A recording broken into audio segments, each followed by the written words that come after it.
Kebijakan ganjil genap yang diambil pemerintah Sumatera Selatan dalam rangka mengurangi aktivitas masyarakat di luar rumah sebagai salah satu upaya memutus penyebaran wabah COVID-19 di 3 ruas jalan, yakni Jalan POM 9, Jalan Kapten Arifai, dan Sumpah Pemuda yang masih dalam tahap sosialisasi ditanggapi berbeda oleh para pengemudi kendaraan roda 4 di Palembang. Indra, salah seorang pengendara, menyampaikan bahwa secara langsung dirinya belum mendapatkan sosialisasi dan baru mendapatkan informasi terbatas dari media saja. Dirinya berharap agar sebelum penerapan, pemerintah dapat memberikan sosialisasi secara langsung dan tidak terburu-buru untuk menerapkan. Pemerintah juga diminta untuk mengkaji ulang kebijakan ini dan memberikan keringanan kepada taksi online. Belum tahu persis kapan berlakunya, terus ya sebelum itu diberlakuin mohon disosialisasikan dulu, jangan buru-buru diberlakukan gitu ya.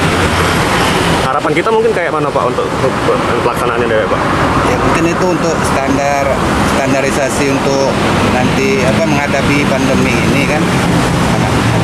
Mudah-mudahan nanti pihak-pihak yang terkait dipertimbangkan, terutama untuk ya kalau saya kan profesi taksi online ya Om ya. Nah itu ya mohon diperhatikan untuk taksi-taksi online ya. Hal senada juga disampaikan oleh Rara, pengendara lainnya, yang mengaku dirinya juga baru mendapatkan informasi dari media tentang kebijakan ganjil genap dan belum mendapatkan sosialisasi secara langsung.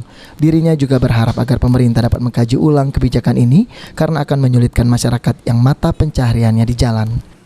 Terus kayak kita ini tiap hari Mas cuma cari duit di jalan. Terus juga kalau misalnya ganjil genap kayak gini, kalau kita sering banyak di rumah, terus makannya gimana Mas? Mungkin harapan kita kayak apa? Harapannya sih kalau bisa sih ganjil genap ini ditiadakan aja deh Mas kalau menurut saya.